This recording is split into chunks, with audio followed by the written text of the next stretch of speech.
Hello and welcome to Wisdom and Productivity, the podcast of Dr. Efraín Martinez. I am a principal in search of wisdom, and I have found the productivity to be a great tool for success. Today, I have the great and distinguished honor of interviewing Mark Anthony Gooden, who is the Christian Johnson Endeavor Professor in Educational Leadership and the Director of the Endeavor Antiracist and Restorative Leadership Initiative in the Department of Organization and Leadership at Teachers College at Columbia University. His research focuses on culturally responsive school leadership with specific interest in the principalship, anti-racist leadership, urban educational leadership, and legal issues in education. With Sharon Radd, Gretchen Givens Generett, and George Theoharis, Mark co-authored the book Five Practices for Equity-Focused School Leadership, which I was able to read and I was honored to be able to read it in advance. Mark Anthony Gooden, who are you? Thank you, Dr. Martinez, for that great introduction. So who am I? I see myself on this journey as a learner. Certainly, I've been in roles where I have been a teacher and obviously at this level, a professor. But I find myself really enhanced more and more by the opportunity to continue to learn. So if I had to describe myself in one word, I would say I am definitely a learner. I do like to engage with practitioners and scholars as well. I believe I'm someone who sees myself as joining and connecting those worlds. So, for example, I've given keynotes in school districts like Eanes Independent School District. I've had the honor to talk to diverse groups like the U.S. Customs and Border Protection Agency about leadership.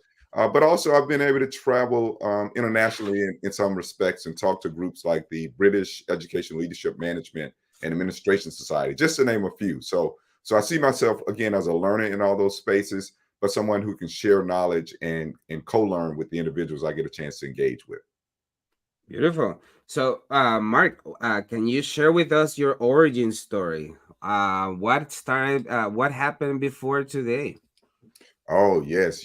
So my origin story. I love the sound of that. It makes me seem like I'm a superhero, but I'm just a practical guy.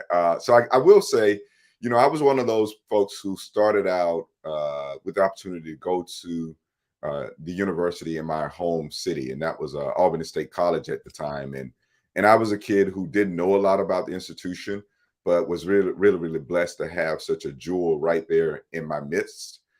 So I got a chance to go. I majored in engineering initially. I changed my major to mathematics. I was still searching and trying to figure out what I wanted to be when I grew up. And at the end of my academic career as an undergraduate, I got the opportunity through my fraternity to tutor some kids in mathematics. And it literally changed my life. It was a situation where I sat down with them, just showing them some concepts, really describing to them ways in which I learned these concepts. And those kids came back and said, you really helped us out. We went from being students who were on the brink of failing to now making like B's, B pluses, and in some cases, a couple of A's. So I said, wow. I said, no, there's no way. And they said, oh, absolutely. And so that gave me an opportunity to think about what it would mean if I considered becoming an educator. So I took a couple of courses in education before I graduated and ended up getting a scholarship to go to the Ohio State University, go Bucks, to really major in mathematics education. So I wanted to become a teacher, needed to take some more courses in pedagogy and a number of other classes.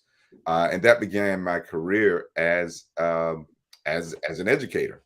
And from there, I stayed in education, of course, and had aspirations of going into leadership. And that led into a PhD and a master's in policy and leadership, still at Ohio State. After which I had a chance to go into my first career job as a assistant professor at the University of Cincinnati. Spent about 7 to 8 years there, and then was recruited to the University of Texas at Austin.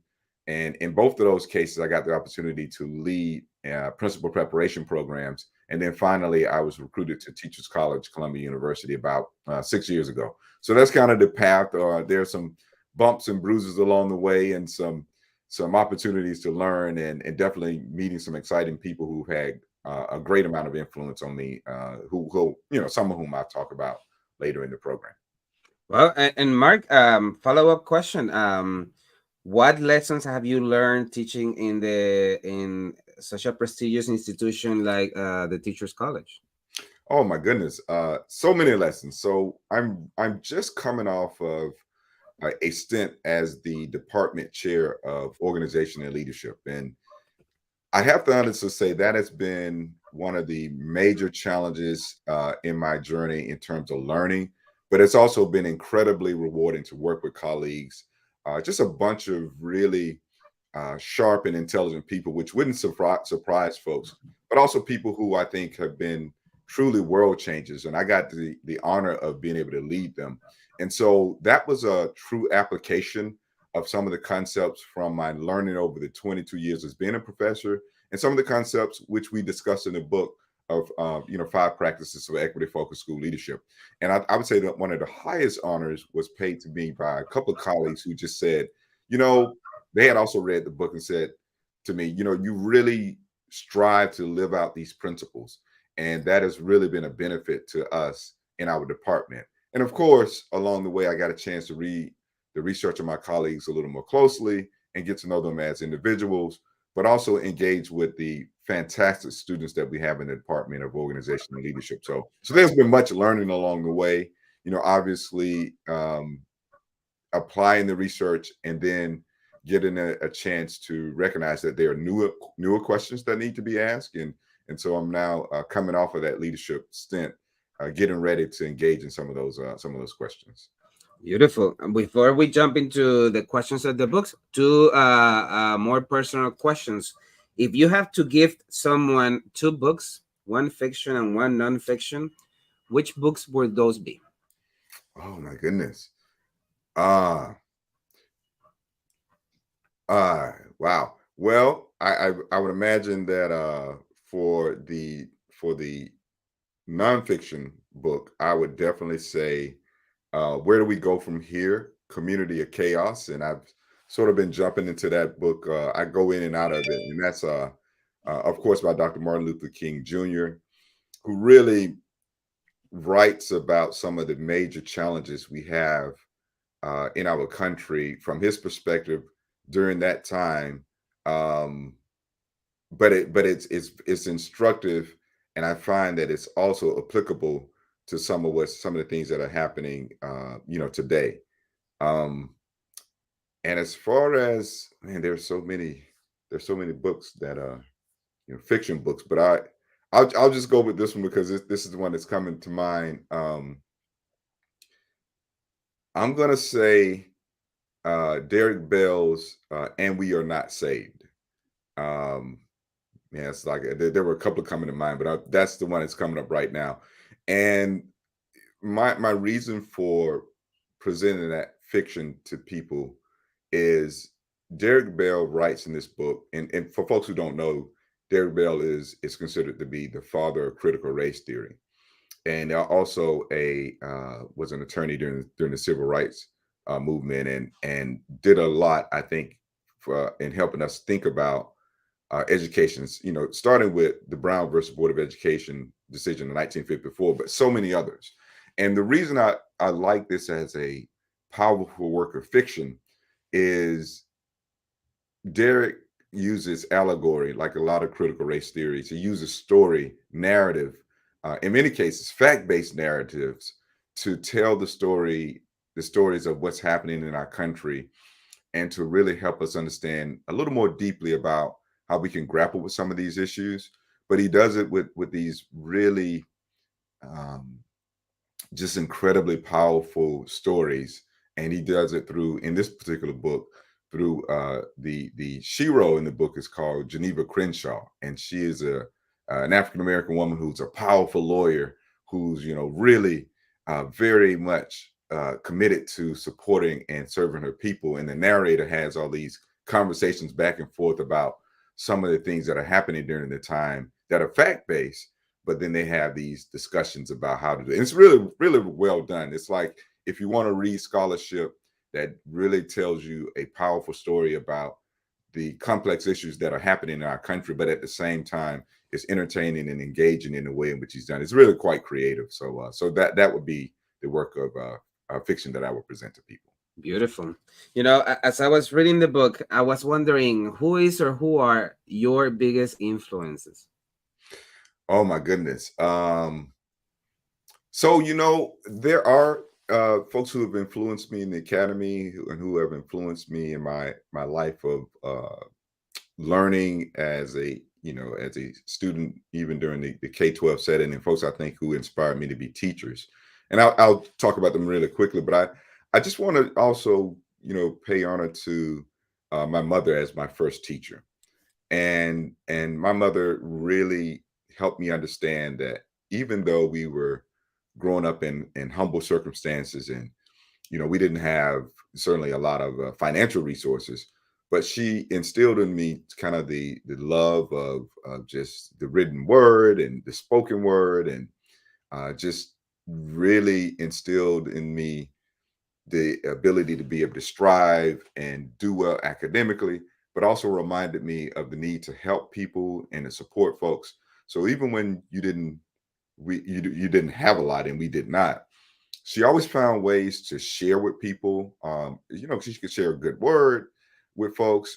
She would motivate them, and she was always open to giving people her last. And I would always be kind of amazed by that. And so she taught me early on this notion of sacrifice. You can be blessed and you can have things, but you have to understand what it means to sacrifice and to help people and to lift people up. So I say all that to say she started me on this journey of moving toward education. And as a result, helped me recognize that when she couldn't support me in understanding what it meant to go to college, she certainly could recommend to me this idea that you should talk to people who have had those experiences, and going to folks with an open heart, with a commitment to learning and supporting others, always seemed to open more doors for me. And my mother taught me that without expressly saying that's what it was. I mean, I know maybe it was me, maybe it was my thick-headedness as a teenager and not getting it, but somehow I look back and say, oh my goodness, these are all the things that she was sharing and helping me understand. And so so that led to me really meeting a guy named William A. Webb, who became my algebra teacher in 8th grade, who also was the football coach, who also was the basketball coach, who was a Black man who helped me understand what it meant to be academically engaged around content that I really loved and appreciated, which I had an early love for mathematics. The second person is a woman who I call like my school mother, who was Judy Thomas, who also was a mathematics teacher, who just really was absolutely engaged with students and motivating and inspiring in so many ways. And so I didn't realize it until the story I was telling you earlier, that even as I was tutoring kids, I was teaching things that had been taught to me by Mr. Webb and Miss Thomas. And then I was sort of going into this circle like, wow, falling into education, because that's not what I originally wanted to be initially. I can remember I was telling my daughter just the other day, I was on the path to become an engineer. I was the president of the Southeastern Consortium for Minorities in Engineering. But engineering just didn't resonate with me. It just didn't connect as well. But the elegance and the sort of purity I saw in mathematics did resonate with me. And so that's how I ended up in that major.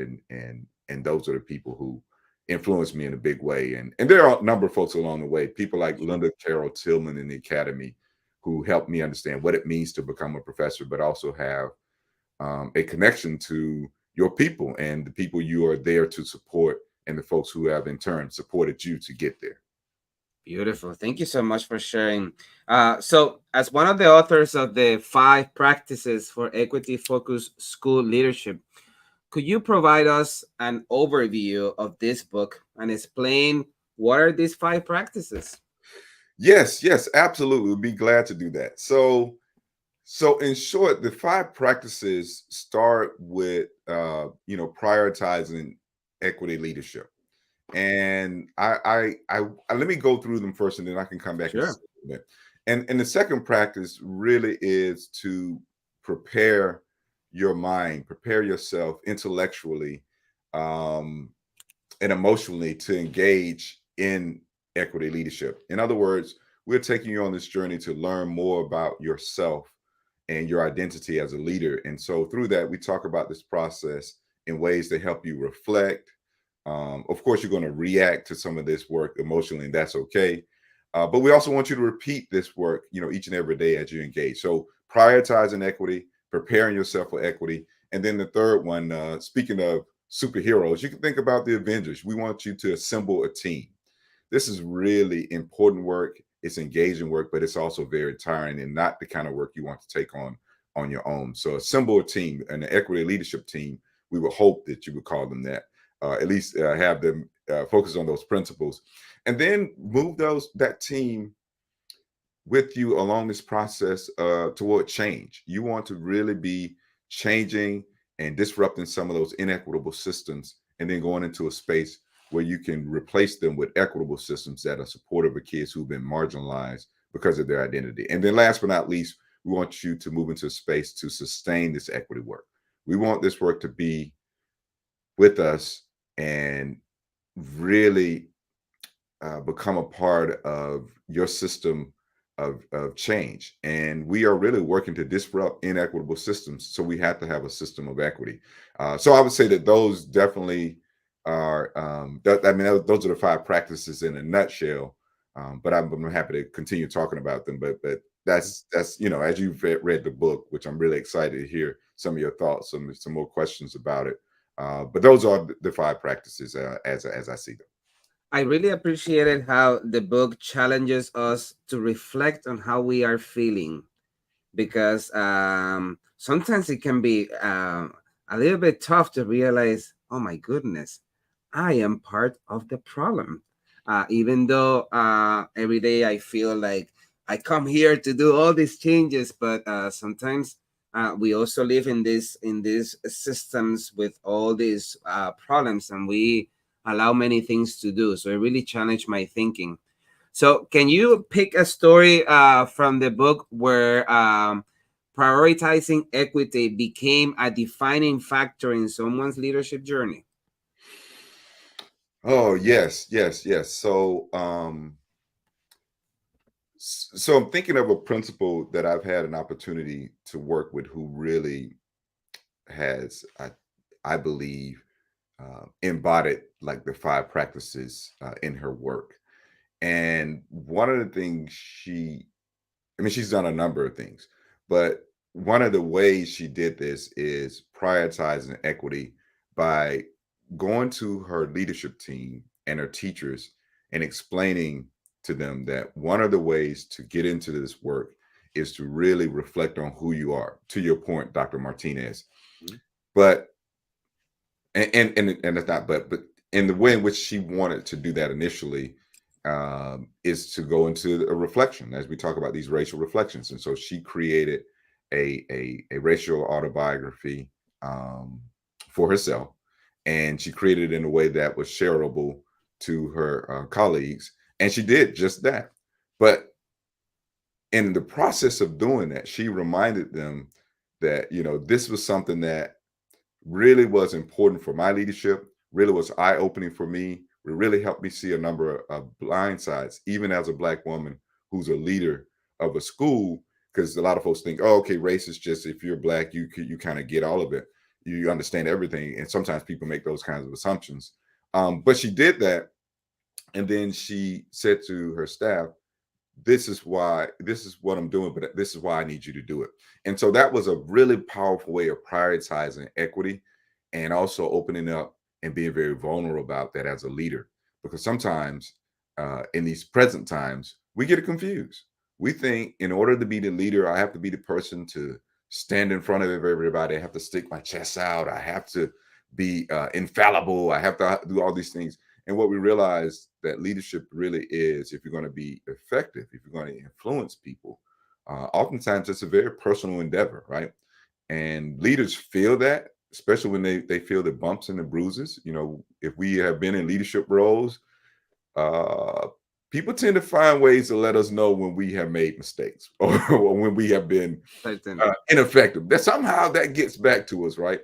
And rather than just feeling that privately and turning it over, we're really saying in the book, think about leadership differently. When you say develop an equity leadership team, think about rather than being the expert who knows it all, who has all the answers, think about being the person who recognizes the leadership in your space. Think about running your meetings differently. And I realize I'm moving over and spilling over into that practice 3, but I think we have some important lessons in there for folks to understand that this is very difficult work. And for a lot of people, when you raise the question of equity or ask, are we being inequitable? People are going to take it personally. Another story I'll just share as a bonus. I remember working with a leader who identified as a Latino man, and he was recognizing some discrepancies in the discipline reports in terms of the referrals specifically. And he noticed that there were a couple of teachers who were responsible for a high percentage of the discipline referrals. That was one thing he noticed. The second thing he noticed is that there also was a large number of Black and brown students at the top of this teacher's list. This is an issue that we have recognized when we start thinking about collective paradigms or systems paradigms. We've recognized this as a nation. We have statistics on this. We have research about this. So on a very practical one-on-one level, he approached this teacher and just was like, hey, I know this, and I'm trying to, he went in to explain and say, look, I would love to be able to support you in this, but immediately, this is a step in terms of prioritizing equity and trying to have a one-on-one. There was a reaction, and this was a white teacher who was a woman. Had an emotional reaction. She broke down in tears and said, at the end of the conversation, before the middle of the conversation, are you calling me a racist? Said, that's not what I'm doing at all. I'm trying to figure out ways to support our kids and support you because I'm noticing a pattern and I'm just wondering kind of what's that. And so, it was kind of a back and forth, but because once again, that is a person who had an opportunity to learn in a cohort with fellow students to grapple with some of these questions around race and culture and identity, could recognize what they were experiencing from that teacher, but at the same time, really try to work through that thicket of issues and say, how can I remind this teacher, I'm trying to support you, but ultimately we've got to support our kids because I feel like there's a pattern here. And so that is difficult to do. Those are difficult conversations to have. But we believe that they're necessary and they are also possible. And we believe they can be facilitated by what we present to folks through the book. So, Mark, a follow-up question, because it seems so simple in principle to address these things, but our whole entire country is breaking each other apart, and equity is at the center of that controversy. What advice do you have for school leaders who are trying to implement equity-focused initiatives? Like, what is the pre-work that they should do to ensure that the environment is going to be safer than someone jumping to the conclusion, are you calling me a racist? And immediately there's a stop to any progress because people are going to feel like they're being personally attacked. Yes. So thank you for that question. I feel like there's an urgency and a charge to engage in this work.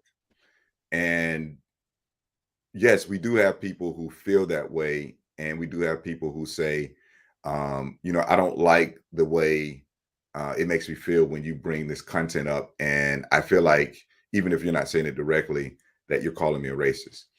And I said, okay, those are folks who maybe are on your team and you feel a need to work with them. But sometimes there are also these external people who are screaming this loudly. But we have to be mindful that if we really allow the conversation to be co-opted by those folks, I mean, there are ways, I'm going to talk about it a little bit about how we can, help the conversation move forward and support those people. But I want to be clear. We don't want those folks to co-opt the conversation, because historically that has happened. And by co-opting the conversation, they really decrease the importance and the urgency on kids who are not getting access to education. Mainly, not exclusively, but almost mainly Black and brown kids who have suffered in our educational system for far too long because somebody didn't feel good about broaching this topic. So when I say co-opt, I'm using that word strategically and intentionally. Co-opting the conversation means you shift the focus on your feelings, which I'm not saying are not important, but your feelings are not so important that they get to carry the weight of the day and take the emphasis away from those kids who, if we allow ourselves to continue doing this for another decade or another set of decades, are not going to get access to their education in the way in which it's supposed to. They're supposed to.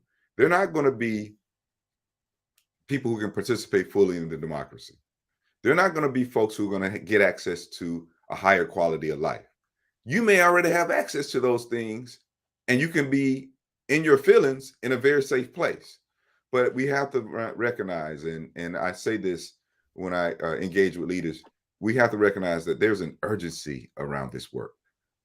In fact, going back to Chaos of Community in Dr. King's book, he was in 1965, 66, 67, explaining to us what white backlash is.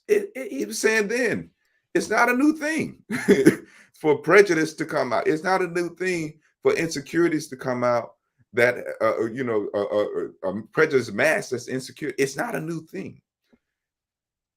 He was calling folks on the carpet saying, you've got to work through those, because as a country, we have things that are happening to people of color that really can be laid at the feet of folks who say, hey, I don't feel comfortable with that. Hey, I don't think we should do that. I think that's too much too soon. In another one of his books that's popularly titled, he's like, why we can't wait. This is what it reminds me of. Dr. King said, look, folks who are in privileged positions will say to you, hey, Dr. King, I know you want rights for your people, but that's too much too fast. People will say to us, I'll just update that to say, we are about equitable education for kids. We're about getting them to full access. That's it. Whoa, that's too much too fast. Let's take it a little bit slower. Well, there are folks who have been waiting on us since 1954 to go hurry up and go fast and do something that's going to work for their kids. And so when their kids have been in the system, sometimes these people have 2 or 3 children who've gone through a broken system. It's heartbreaking for us to say to them, if you could just wait a little bit longer, I believe we're going to do some things. And by the way, my feelings have been hurt. And so by you bringing that up, I feel like it's very divisive. And so it really wasn't an issue. I mean, I have had people say to me, I've gone in districts to try to support leaders, and the leaders were on board and ready to go. But they had board members who were being influenced by a small subset of folks who, even though it was a small subset, was very loud and politically influential, that was saying, hey, we did not have an issue until Gooden showed up. And I said, this is very interesting. So because I feel like I was caught in because folks said you had an issue, but it was that thing that when other people were saying they had an issue and no actual steps were taken to alleviate the pain of certain folks, or let me be clear, Black and brown people, for instance, when their voice was not heard, you said there was no issue. But when you found that there was something done that was credible that you can see, you then shifted and said that was the issue versus saying, wow, there may be something going on here that we need to recognize. And suffice it to say, I don't want to put too much stock into my showing up. Folks had data that showed that there were issues. In the book, we talk about this process of going through an equity audit, and we have an example included in the book. And I don't want to deceive people. Equity audits, in many ways, confirm what we already know. there are also other types of data that have been collected, quantitative and qualitative, that confirm what we already know. In many cases, districts do that so that they can have that clear evidence so that those naysayers can say, we can show it to them. But I submit to folks, we have to be careful that we don't make the equity audit the purpose of the work that we're doing, or the aim or the goal. And then once we've done the audit, which we have to be mindful, it can be a huge undertaking. We don't want it to be, once we've done the audit, we've now confirmed that, wow, we have an issue, but we're so worn out that we don't really have space and time and mental energy to focus on what that issue is. I think you have to be doing, it's a both and. I think a lot of folks know, just in the situation that I was describing, that one-on-one, there are many, many stories like that in schools, and educators know that, right? And good educators know as well. They have a pretty good grasp of where some of those issues are. And we've been in schools, we've worked with educators, and I have students in classes, I go in schools, and even though there may not be that written confirmation, a teacher who's attentive to what's happening in her or his class can say, "Oh no, but we have this, we have that." I can, and I have faith in those folks if they're committed professionals who are serious about doing the work, and we have to be there to listen and support them as they move in that direction. Well, Margaret, you mentioned King. I'm listening to the new bio that came out, and it describes how when Brown versus Board was enacted, that as a symbolic act, individuals would bring 19, 20 children to be registered and for them to be not accepted, or how businesses that were not Black owned will join forces to impede access to Black folks to go in. And now that we are in, we have this impediment of, like you say, the small group who's making the biggest scandal, and it impedes progress. So for people in the trenches like me and other school leaders, like for example superintendents, what advice do you have to cultivate or set the stage, cultivate positive relationship to the coming of an audit result that might hurt the feelings of some, because that seems to always be a great impediment? What can we do? What is the pre-work that we can do to try to diminish that negative impact that tends to happen? Absolutely, great question. I would say, first and foremost, you said something very powerful earlier, recognizing our role in this whole process, recognizing our role in the systems work that needs to be done, being very honest and upfront how we may, and you admit, and I would say to people how I may, start with the I statements, may have contributed to this inequitable system, right? And so you've had to prepare yourself through reading. Obviously, I believe the book is a great place to start. But what does it mean to prioritize yourself, prioritize equity leadership? Well, within that chapter, within that section, we talk about understanding levels of inequity, understanding historically what has happened.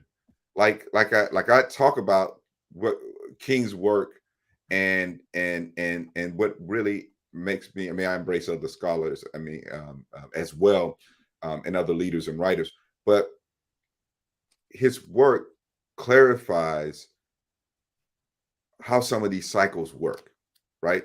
And by going through and prioritizing equity leadership, recognizing that there are historical inequities, there are structural inequities, right? There are institutional inequities. Even before we get to this space of people feeling like we're calling you a racist, okay, that's more about you. We're talking about inequities in the system that limit the access of kids. And because you are not conscious of those you tend to reproduce that system and call it fair. And so that's one of the things I would say, preparing yourself, going through your own work. I would recommend, for instance, white educators definitely go through a racial reflection. Definitely go through that section so that as a white educator, you could very well be called a racist by a black person. Don't take it personally. Ask yourself, why would that happen? What are the things that, because that person may be seeing you enact a system that's supposed to be neutral, that's actually inequitable, and they're feeling that every day. So ask yourself, what does that mean, and why did that happen to me? And I actually have a piece in goodness, it came to me. I know there's one in Ed Week, and there's one. It's in education leadership, which leaders can access. Where um, we had done this work. I'd done this work with some of my principals, aspiring principals, and I went back after some years after they had become principals and asked if they were still using their racial autobiography. That's the work I'm referring to. And I thought I'll call them up, and perhaps they won't be using this. Perhaps it won't have a lot to do with their practice.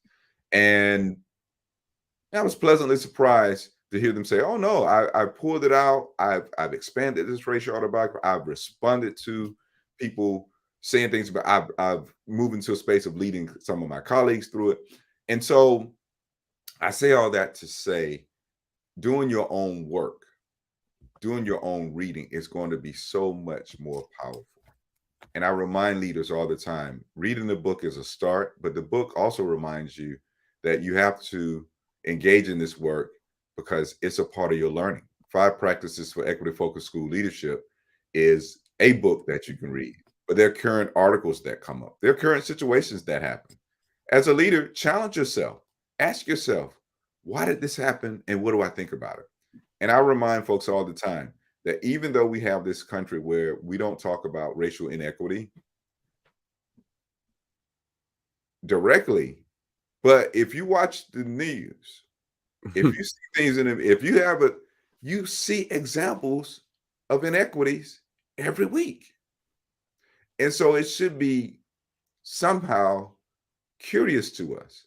And I always, that's one of the things I say is, really learning and moving forward and growing is available to the courageous, the committed, the courageous and committed folks. And the caring, they get access to these things because you should be curious about it and saying, oh, good, interesting.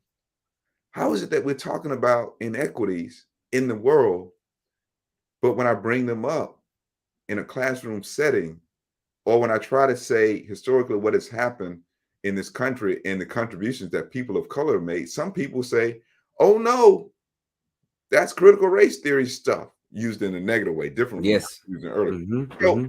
Isn't that interesting?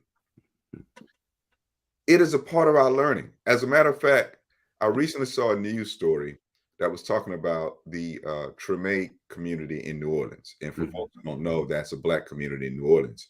And this is a part that I teach in my doctoral course about how so many communities of color have been decimated by the construction of freeways.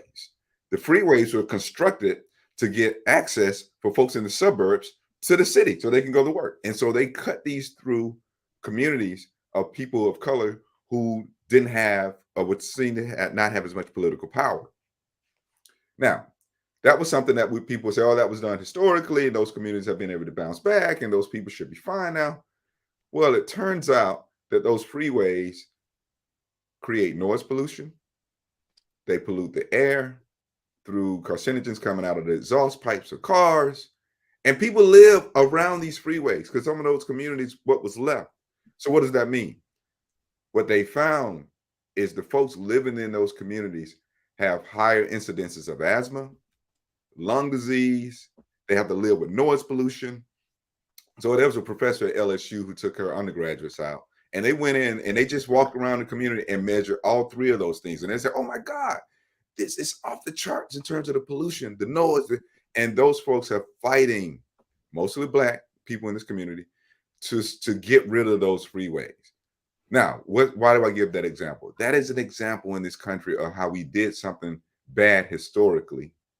We structured it in a way so that it was placed in particular communities, and we institutionalized it by law saying this was legal and we have to do it, and it's for the good of the greater good. And we didn't ask, or we probably asked very few, we didn't ask people in that community. We told them what was happening. One of the community residents said, I remember She said, one day I just recognized I woke up and there was a bulldozer. Nobody said anything to us. We didn't get any notice. It was just one day the bulldozer was there. One day people were saying we're reclaiming this by eminent domain. You have so that is the example of how we have historically marginalized people, and it has remained with us. But if we don't raise that question and talk about it in the sense that it impacted one group of people because they were regarded as not having as much political power, then we are doing ourselves a disservice as a country, because that is a group of citizens who are trying their best to come together as citizens and make their community better. And we should be standing shoulder to shoulder with them. But yet we're saying, no, that makes me feel uncomfortable. You know? Wow. Mark, there's a lot of in the news, a lot of the negative side of these initiatives. For example, a nearby suburb where I work at, they brought someone to do an equity audit, and this person was called both in social media and in person the same racial epithets that Rosa Parks may have heard when she will get in the bus. So people feel unsafe, and this person, this consultant, ended up just leaving. Can you share with us at least one experience where you have seen or learned about that it came out positive, that an equity audit was done and the district was able to improve as a unit because they were able to address issues that were right there in front of their faces? Yes. So yes, a very good question. Again, I think we have to be careful when we engage in these practices, because there's a lot of energy committed to oftentimes there's a lot of energy committed to doing an equity audit, and keeping those goals in mind is very important. And even though we offer that as a tool, I want to be clear. We oftentimes have other ways of conducting these assessments and can recognize that we can do the work. So I'm just going to give an example of a district, for instance, that came to terms and recognized that it had an issue. It was helped into that process by, let's just call it a community needs assessment. It wasn't a formal equity audit, but it was a case where um, there were students who had gone to social media and said that these are the things that are happening. We're being called, we're being called the N word every day, or we're finding instances of that happening. Somebody's being called the N word, and there's not enough of a response to it. So it's uneven. Sometimes teachers may say, "Don't say that. You can't." And sometimes teachers act like they don't ignore it. And then they would say, in the event that a kid decides to stand up for themselves and say, "Hey, you really shouldn't be doing that. I don't like it when you do. Would you please stop?" Which is a courageous thing for a child to do, to say to a peer. The response would be, "Oh, you're just so sensitive. I was only joking with you. That's just a joke." Well, when a person says to you, "That hurts my feelings, and I don't like when you say that," and that word has a history, you can't. And again, that's a power play to say that. So why do I say that? Because so the kid started, and it kind of snowballed, but it was a needs assessment by pointing out data points. It happened today. It happened today. It happened today. There were other instances that happened as a result of that. Then there were like inequities found, and so they kind of had a, let's just say, an informal, organic equity audit, if you will. Now, given that happened, the board and the district leaders needed to make a decision about how they were going to respond, and the community was there to hold them accountable. That was very public. An equity audit can be the same thing. Do the equity audit, and don't we have a lot of variables in there, but don't feel like you have to use all of those. Think about where you think that there's some issues in your environment. Do the needs assessment for your environment, even if you just say, okay, we're going to look at access to higher level courses. There are challenges around tracking and those kinds of things. We know that, but let's just say that that's where you want to start, and you want to look at the racial and cultural makeup of those courses, and you start there. If you find that there's an issue, what steps will you follow with that? If you don't have concrete steps to follow, if you don't have an idea about how we're going to change policy, it can get lost in the sauce, so to speak. So people start it's almost like people forget, like oh man, we did this equity audit, we found all these data, and now what? And I have to say, that's why I say to folks, you don't have to start the work after the audit.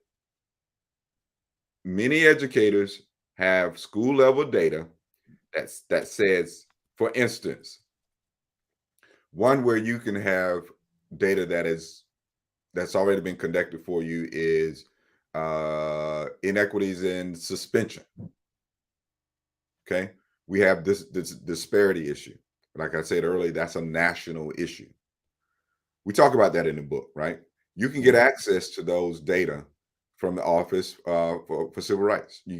Anybody can put in, if you're in a public school, you can put in your school, you can put in your district, and you can see. More often than not, if you have a diverse student body, you're going to have some inequities that are going to come out there.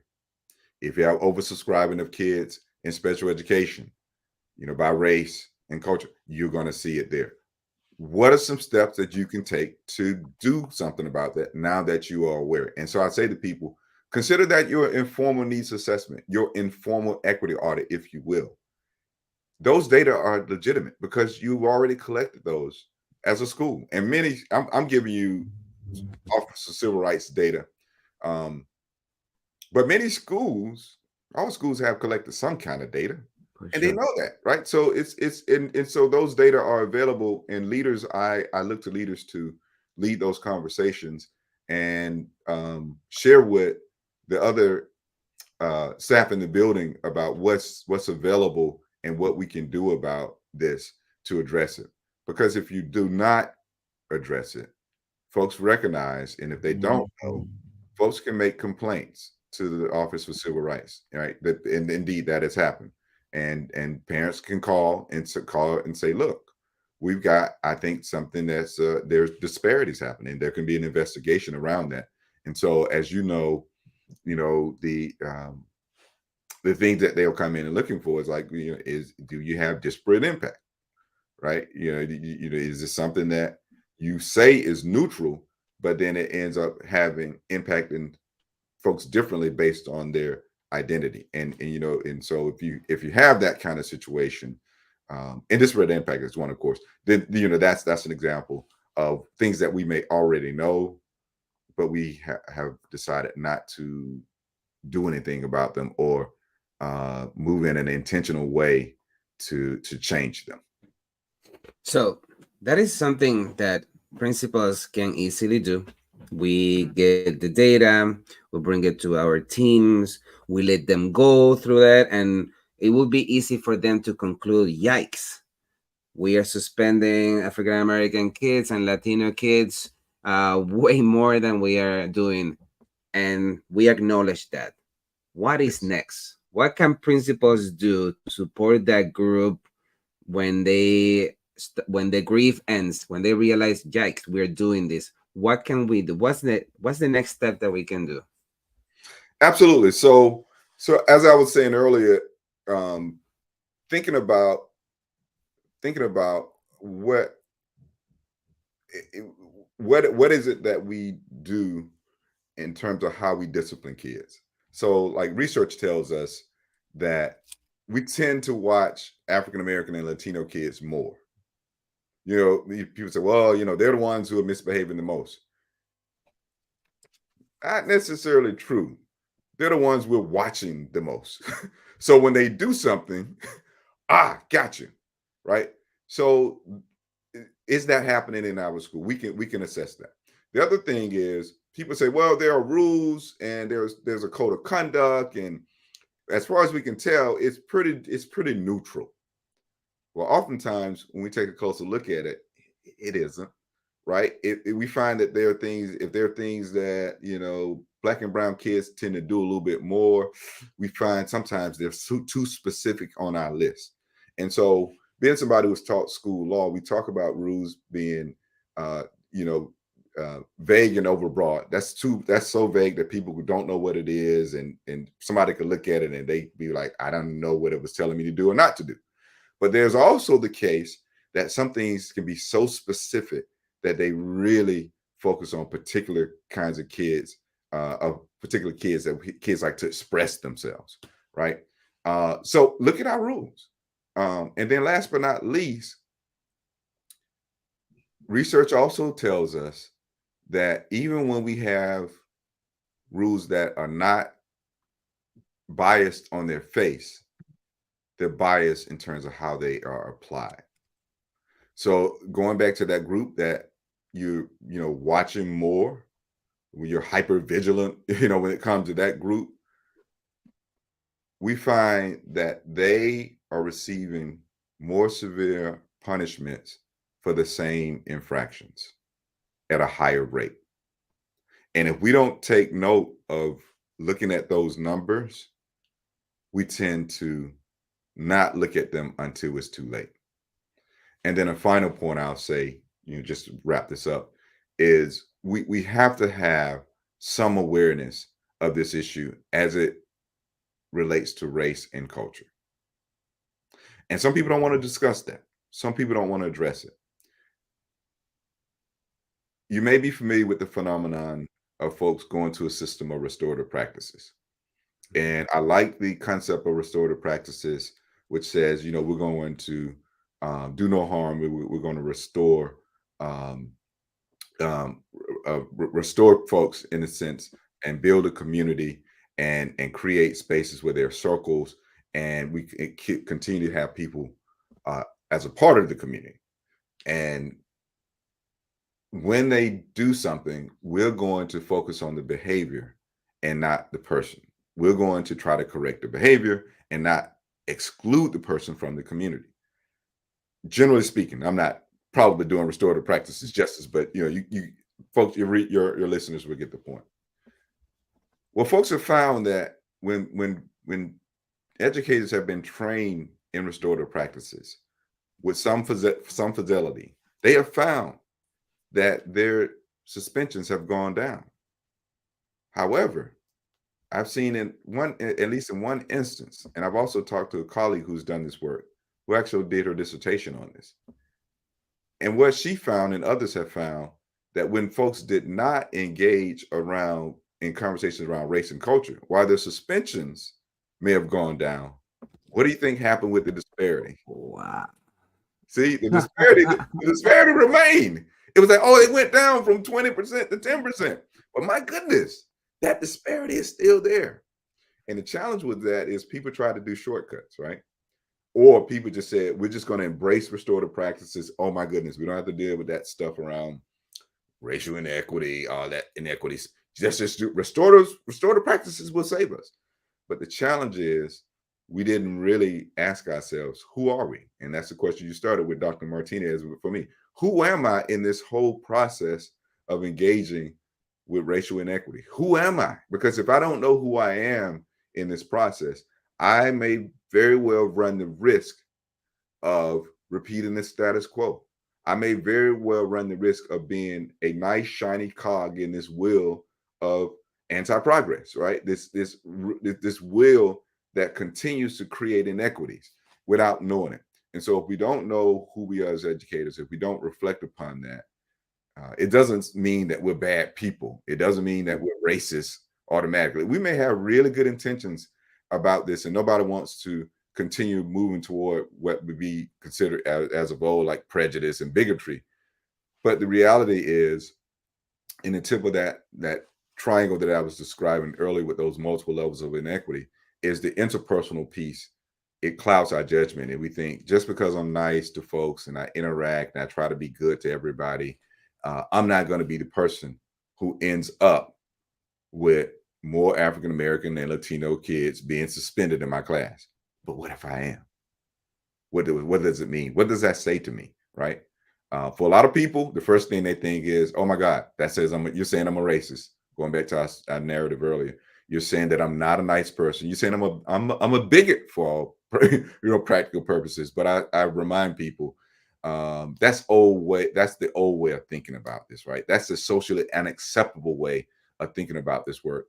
But what it turns out is, if you think about those other levels I've described, just as a review, institutional, right, structural, and historical inequities. Those are the ones below the level on the pyramid. If we think about those, those actually end up being the socially acceptable ways to really rob people of rob kids of their education, right? Those end up being the social acceptable ways to really keep kids in inequitable situations and support that kind of um, I'll just say foolishness, right?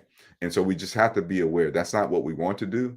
And if it's not what we want to do, we have to really demonstrate that we're committed to the work to break down those inequitable systems.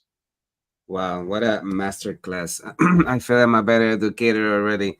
Thank you. Mark, what advice do you have for those aspiring to be school leaders who may be thinking about all these issues and thinking, yikes, I just want to be a principal, and realizing that they will have to face these things?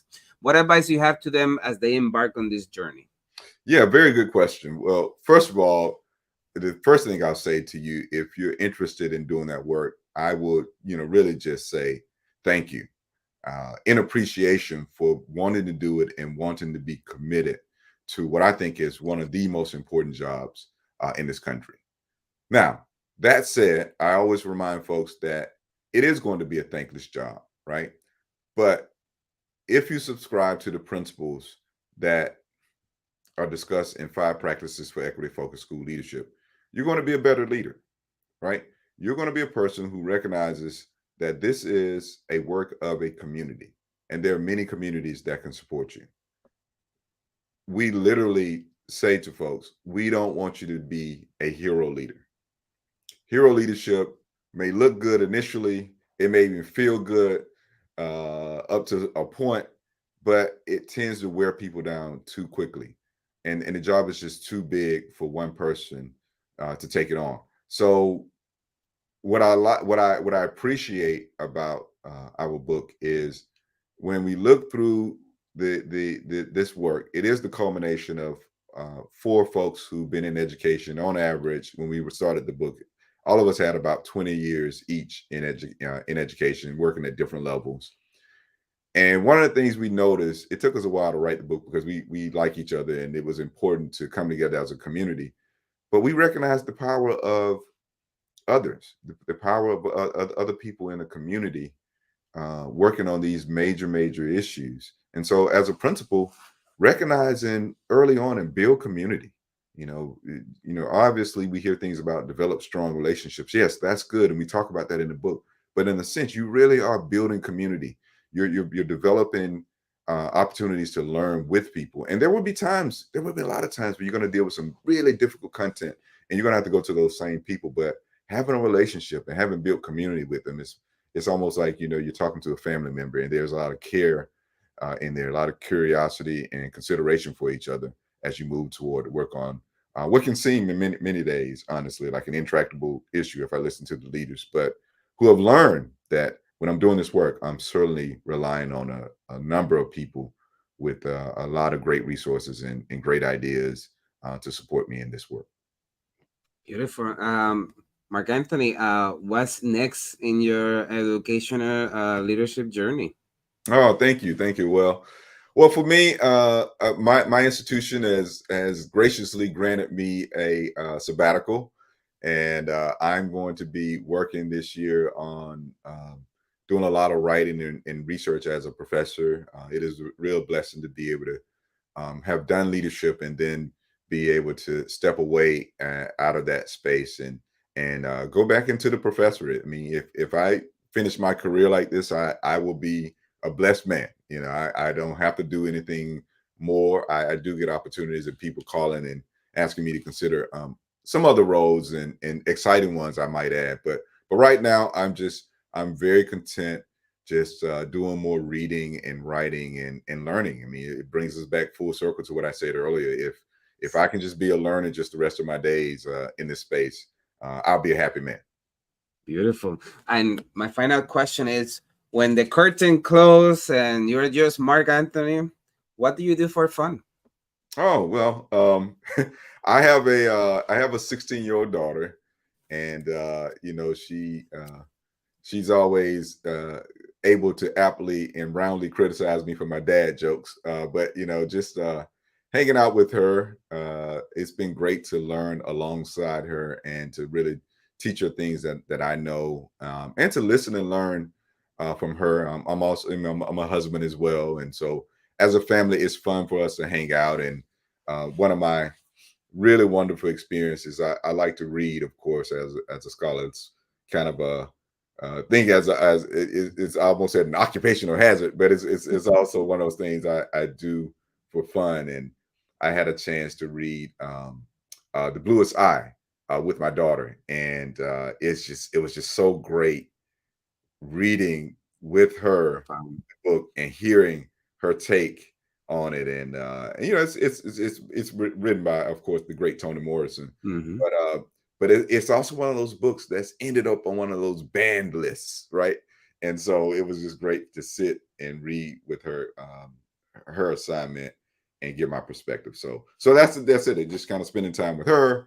Sometimes, doing whatever she wants to do, going to the movies. And I'm just amazed that at 16, every now and then she's like, you want to go to the movies? And I'm like, yes, of course. So yeah, it's fun. Beautiful. Thank you so much, Mark. A pleasure and an honor to have you in the show. Thank you. Thank you so much, Dr. Martinez. Been a Take pleasure. care. Have a good one. You too. Bye-bye. Thank you for listening to Wisdom and Productivity, the podcast of Dr. Efraín Martinez. Chulo. And that production. Chill out.